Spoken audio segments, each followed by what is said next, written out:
Former Sooner wide receiver Theo Wease has found himself a new home after going into the transfer portal. Let's talk about where he's going to end up, and let's look at the wide receiver situation in Oklahoma. All that coming up here in roughly about 10 seconds.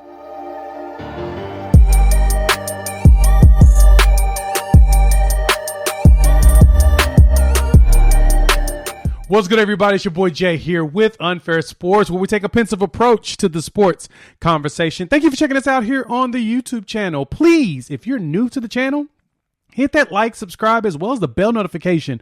We're dropping some daily content around OU football, Colorado football, college football, and sports in general. So we'd love to have you along for the ride. And if you've been here for a while, go ahead and hit that share button. Why? Because sharing is caring. Channel grows because of you, the people.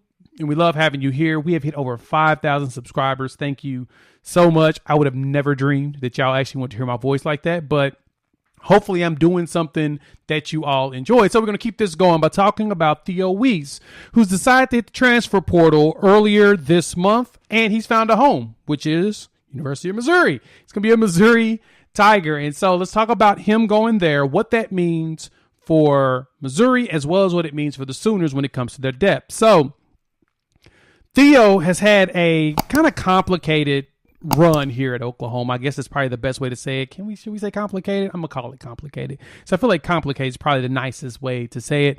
But Theo statistically was not bad. He just was not as expected. I think there was much more to be desired. He's a former 5-star wide receiver coming in the 2019 class. He's played the last 4 years. Last season, he only played one game due to an injury and spent all of 2021 on the injured list. But this season, he looked like he was trying to bounce back and get his feet back up under him. This year, he had like 19 catches, 378 yards, and 4 touchdowns. So statistically, he was about 4th or 5th in the depth chart as far as like catches and yards and everything for the Sooners. He was right behind like Jalil Farouk, who had 33 catches as well. He had 33 catches and 407 yards, where Theo had 19. So overall, Theo just did not hit the way that we hoped.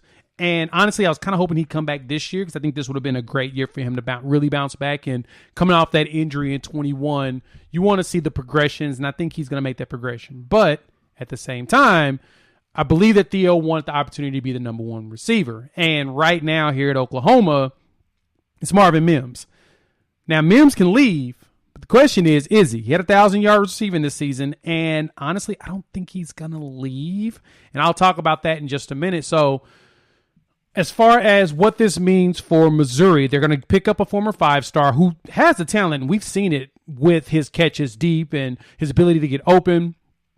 Just need the consistency with catches, not dropping the ball in key moments. And so I think that they're going to get a big piece because, they lost a receiver, Dominic Lovett, who hit the transfer portal as well. Now, the question is, I was reading an article from SB Nation for Missouri, and it was kind of asking the question, is he truly going to replace Dominic Lovett? And they don't believe so, but I believe that him and Luther Burden will be going neck and neck for who's going to be the top dog there. Now, Luther was a freshman last year, 38 catches, 329. He had some pretty solid numbers. And so now you'll get to see Theo Wease really go up against another young receiver. Even though Theo will be the veteran, the older seasoned guy, I think Luther will walk in there kind of like him, thinking that I want to be the number one. And so it's going to be an interesting battle to see how that turns out over the next over the spring. Honestly, we'll see if Theo's truly as healthy as he wants to be, and he's able to really go back to peak performance, and if Luther's going to battle him for that. So I think it's a really good pickup for Missouri. Gives them some additional depth and gives them a nice veteran wide receiver to go out there. And so, before I keep going, go ahead and jump in the comments. Let me know what you think about Theo going to Missouri. I know for some people it was a shock. You're kind of like, that just did not line up to what we expected. But, let me know your thoughts. Were you surprised? Did you think that this is a good move for him? Do you think it's a bad move from him? Love to get your feedback. And while you're down there, hit that like, subscribe, as well as the bell notification so you can continue to get this content. And so from there, we have what's next for Oklahoma. And so looking at the depth chart here, Oklahoma's got it still pretty solid. So, You got, of course, Jaleel Farouk. You got Jaden Gibson, Nick Anderson, LV Bunkley Shelton, as well as Gavin Freeman out there still at receiver. As you can see here, the question is going to be, what does Marvin Mims do? Now, Marvin Mims, like I said, had a pretty solid season, 52 catches for over 1,000 yards. And there is anticipation he's going to go in the draft. But I'm going to be honest.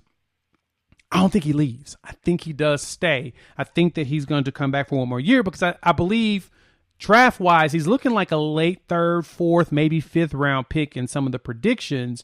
And for me, if I was him, I would come back, have a breakout year, go in the second round. That's kind of what you want to do. And the other thing about it is this season, he's dropped some key passes on national television in front of everybody, wide open, 4 touchdowns.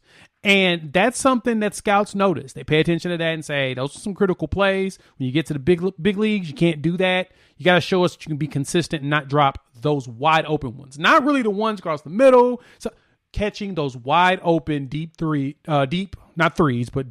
touchdown passes that Dylan Gabriel was putting out there right in your hands. And so this will be a good opportunity for him to do the redemption piece. We probably won't find out until after the bowl game. You know he's going to go in there. If he shows out there and his draft stock goes up, I expect him to leave. But overall, I do anticipate Marvin Mims coming back for one more year. Mims, Dylan Gabriel doing his thing. You'll have Jaleel Farouk while all the our young quarterback Jackson Arnold gets accustomed to what's going on. Good thing is Jackson Arnold runs a similar offense at his high school, so we may see him early, but I think Dylan Gabriel still runs the offense, and you'll have Jaden Gibson, who I think is going to be a beast once he really gets out there and not drop passes too, as well as Nick Anderson. And I think LV is going to have some opportunity. We saw a little bit of him last year in random end arounds and random catches and screens. I think that once we get him even more integrated, he'll do some special stuff. Him, Gavin Freeman, and all of that jazz. So that's kind of what it looks like for the Sooners.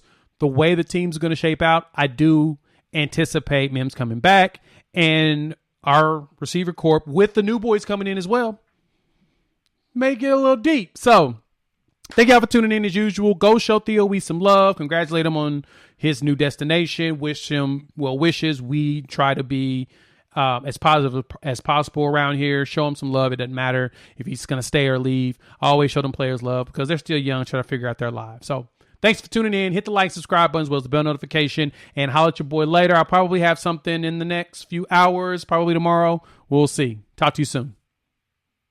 Peace.